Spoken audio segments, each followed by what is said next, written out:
Hello guys, आपने life में बहुत सारी यूट्यूब पर हॉरर स्टोरी देखी होंगी। पर मैं आज जो आपको हॉरर स्टोरी बताने वाला हूँ वो आप सुनने के बाद चौंक जाओगे, क्योंकि ये स्टोरी किसी नॉर्मल इंसान की नहीं, खुद एक यूट्यूबर के साथ हुई है जो कि खुद हॉरर स्टोरी डाला करता था। और उस यूट्यूबर का नाम मैं आपको वीडियो के लास्ट में बताऊंगा। तो स्टोरी कुछ ऐसी है। ये जो बंदा है उसका नाम अमान है और वो अपने फैमिली के साथ अपने फादर के टाउन हाउस जाता है। और जिस टाउन हाउस है जो रत्नावली में है, और वो मुंबई से रत्नावली जाते हैं। और वहाँ पे जाने के बाद वो एक रिसोर्ट बुक करते हैं वहाँ पर रुकने के लिए। एक अमान खुद अपने पर्सनल रहने के लिए यूज़ करता है और एक के अंदर उनकी सिस्टर और मदर होती हैं। अब जी जो पहुँचे थे रत्नावली, उस टाइम पे समय हो रहा था समथिंग 5 बजे का। ठीक है, अब ये 5:30 बजे तक अपना रिसोर्ट बुक कर लेते हैं। अब अमान जो था उसे बहुत ही ज़्यादा नींद आ रही होती है इन सारी चीज़ों से थकने के बाद। तो वो अपने बेड पे सो जाता है। और जिस टाइम पे वो सो रहा होता है उसके एक दोस्त का कॉल आता है, यश का, जो कि एनजीओ से कॉल आता है। और यश जो कॉल करता है वो अमान से बोलता है कि भाई एक पेशेंट है जिसकी बहुत ही ज़्यादा कंडीशन ख़राब है और एक्सीडेंट से उसका एक पैर कट गया है। उसके बहुत स्पीड से ब्लडिंग हो रही है, उसके इलाज के लिए भाई 2 लाख रुपए चाहिए। और ज़्यादा टाइम नहीं है, बस 1-2 घंटे का समय, फिर उसके बाद उसकी डेथ हो सकती है। भाई जल्दी पैसे अरेंज हो सके तो कर देना। कि जो अमान था वो डोनेशन बहुत किया करता था।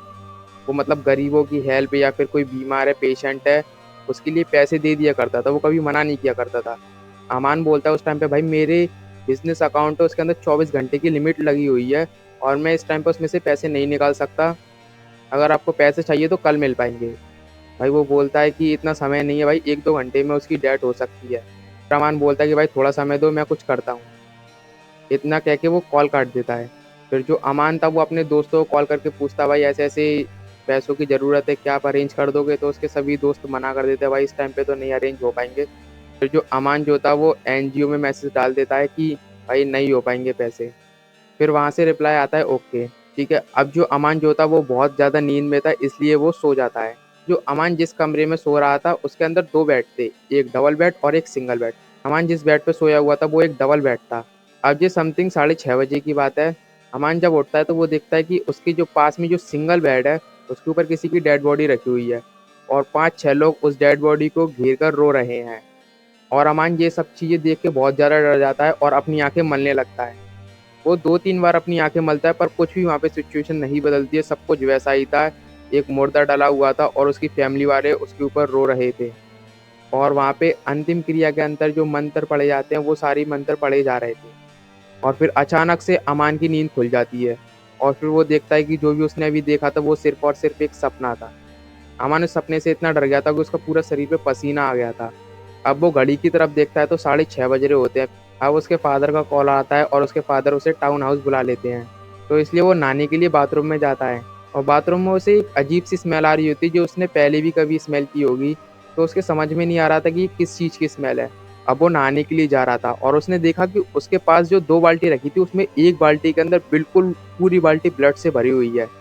अब वो ये सब देख के डर जाता है। उसके पास में जो बाल्टी रखी हुई थी उसके अंदर पानी भरा हुआ था। वो क्या करता है, उस पानी की बाल्टी से जल्दी से नहा के उस बाथरूम से बाहर निकल जाता है और अपने फैमिली के साथ अपने फादर के टाउन हाउस चला जाता है।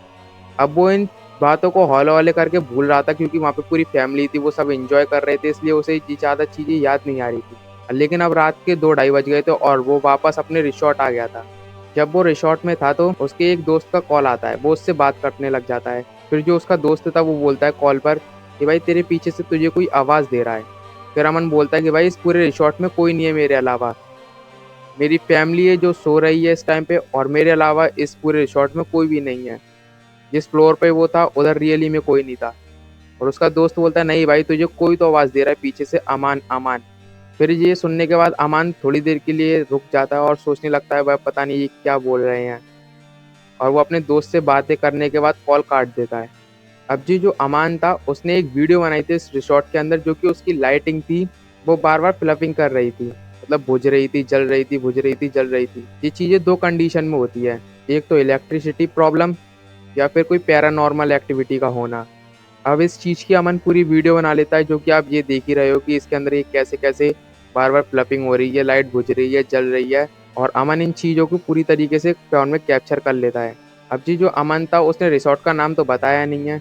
अब वो अपने रूम में चला जाता है। अब थोड़ी देर बाद अमन था, उसकी एक गर्लफ्रेंड थी, जो कि वो अपने गर्लफ्रेंड से बात कर रहा होता है। उसकी गर्लफ्रेंड ने एक बात बोली उससे कि आपको कोई पीछे से बार-बार अमान अमान आवाज़ दे रहा है। तो ये बात सुनने के बाद फिर अमान एकदम पे चौंक जाता है कि यही बात उसके दोस्त ने थोड़ी देर पहले बोली थी, अब ये बोल रही है तो ये है क्या? फिर अमान ज़्यादा सोचता नहीं है और वो थका हुआ होता है, रात के 2:30 बज रहे थे उस समय, इसलिए वो कॉल काट के सो जाता है। अब उसके साथ ये चीज़ें डेली होने लग गई थी। वो रिसॉर्ट में 4 दिन रहा था और जब भी वो सोता था उसके पैरों के पास कोई लड़का आता था और बोलता था कि भाई तू मुझे बचा सकता था, भाई तू मुझे बचा सकता था, तूने मुझे बचाया नहीं। और एक बार तो कुछ ऐसा होता है कि उसकी जो कमरे की दीवार थी उसके पीछे से कोई परछाई उसे झाँक रही होती है और वहाँ से बोलती है भाई तू मुझे बचा सकता था। ये सारी चीज़ें देखने के बाद भाई वो बहुत ज़्यादा डर जाता है और वो यश को कॉल करता है। यश से पूछता है कि भाई उस पेशेंट का क्या हुआ? मैंने पैसे अरेंज कर लिए, मैं तुझे देना चाहता हूँ। तो जो यश था वो एनजीओ का मेंबर था। वो बोलता है कि भाई बहुत देर हो चुकी है, मैंने तुझे पहले ही बताई थी कि उस पेशेंट को 1-2 घंटे बाद ही उसकी डेथ हो जाएगी और वैसा ही हुआ था। तो जी जो अमान था वो पूछता है भाई उस पेशेंट की पूरी डिटेल बता मुझे। अब वो यश उसे पूरी पेशेंट की डिटेल बताने लगता है कि भाई उसके पेरेंट्स से वो दिल्ली यूनिवर्सिटी में पढ़ा करता था, वो बहुत गरीब फैमिली से था, उसकी एक बहन थी और उस लड़के की एज 22 साल थी। वो ही अपने माता-पिता का आखिरी सहारा था गरीबी से बाहर निकालने का। ये सब सुनने के बाद अमान बहुत दुखी हो जाता है कि भाई मैं उसकी मदद नहीं कर पाया और मन ही मन रिग्रेट करने लगता है कि भाई ये मैंने क्या कर दिया। फिर जी जो अमान था उसका एक करीबी दोस्त था जो कि एक साइकोलॉजर था। वो उसे कॉल करके बोलता है कि भाई मेरे साथ ऐसी-ऐसी पैरानॉर्मल एक्टिविटीज़ हो रही हैं। फिर उसका जो दोस्त था वो उसे बताता है कि भाई अगर हम किसी चीज़ के बारे में ज़्यादा सोचते जो उनके साथ गलत हुई है, तो हमारे को ये चीज़ें दिखना एक नॉर्मल सी बात है। पर अमन इन बातों को नहीं मानता है और बोलता है भाई ये कुछ भी नॉर्मल नहीं है जी, मेरे साथ पहली बार ऐसा सब कुछ हो रहा है। और अमन उस समय किसी भी पंडित के पास नहीं जाना चाहता था इन सारी चीज़ों को बताने के लिए। इसलिए वो उसी टाइम पे उस रिसॉर्ट को खाली करके निकल जाता है और अपने घर पे चला जाता है। जैसे ही जो अमान था वो अपने घर पहुँच जाता है, फिर उसके साथ ये पैरानॉर्मल एक्टिविटीज़ होना एकदम बंद हो जाती हैं और फिर वो ये बात अपनी टीम को बता देता है। इससे सभी लोग शॉक हो जाते हैं कि भाई ये कैसे हुआ? ये जो अमान था वो पहले से ही एक यूट्यूबर था जो कि हॉरर स्टोरी के ऊपर ही वीडियो बनाया करता था और फिर इनकी टीम ने मिलकर एक वीडियो बनाई हॉरर स्टोरी की जो कि इनके चैनल पर अपलोड है और इनके चैनल का नाम है अमान पारकर। ऐसी horror, psychology and historical videos देखने के लिए हमें सब्सक्राइब करें। आपको आगे और भी ऐसी मज़ेदार वीडियो देखने के लिए मिलेंगी जिसके अंदर आपको काफ़ी डर भी लगेगा और मज़े भी आएँगे। तो हमारे चैनल को सब्सक्राइब करें।